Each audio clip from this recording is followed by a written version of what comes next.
in order to keep the nation intact. How close had the United States actually come to war in 1850? These questions formed the starting point for this book. They began to preoccupy me during a period when Congress was, and still is, considered by many Americans to be paralyzed and broken. There are significant differences between the mid-19th century and our own time, of course. In 1850, many Americans thought the United States was about to crack apart, and that little could, or as far as some were concerned, even should, be done about it. And amid all the bellicose rhetoric that was hurled among the sectional contenders, it is virtually impossible to find an attack on government itself. Americans then, North and South, were immensely proud of its machinery, even when it seemed to malfunction. They admired career politicians as the very embodiment of democracy, rather than scorned them as an alien species. But there are also intriguing parallels. As the year 1850 dawned, Congress seemed hopelessly crippled.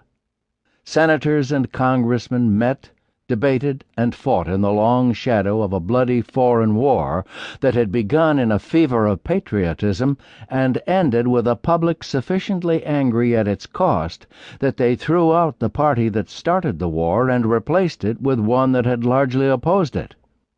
Then, as now, Congress contained men of extraordinary ability, as well as a leavening of self-serving opportunists and preening peacocks, sanctimonious ideologues and amoral realists, advocates of a forceful national government and fierce advocates of states' rights.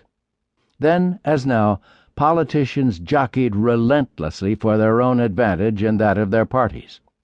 The closer I looked at the political struggle of that year, the more astonished I was that the country didn't disintegrate, and the more amazed I was that the mostly conservative, occasionally flamboyant, and sometimes genuinely inspired men of 1850 succeeded in drawing the nation back from the brink. More questions plucked at me. How did they do it? How did they make the paralyzed system finally work? What would a close examination of the debate reveal about the costs of unyielding partisanship, about the nature of compromise, about the human qualities that it took to bridge a divide that many Americans feared could not be crossed? Something else intrigued me, too, the more I read through the records of the debate itself. Never did American politicians speak to the nation more honestly, more persuasively, more provocatively, and more passionately in language that was often so splendid that it nearly reached the level of poetry. The poll-tested, spin-doctored, shoddily argued, and grammatically challenged messaging that today passes for political communication is pathetic and often incoherent by comparison. It can be no surprise that many Americans have lost interest in politicians who've forgotten how much can be accomplished by the persuasive power of well-crafted English.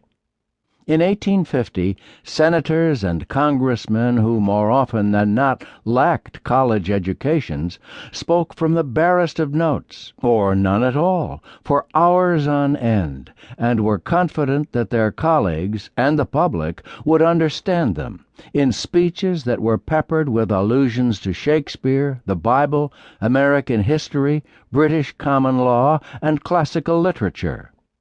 They also said what they meant. Men who believed in slavery said so, as did those who hated it, no matter how much odium their words attracted.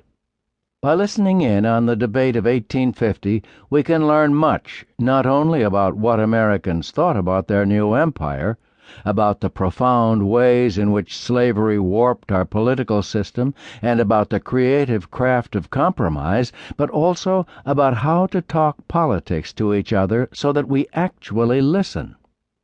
Although this book is primarily about the events of 1850, it is, in a larger sense, about the genesis of the Civil War.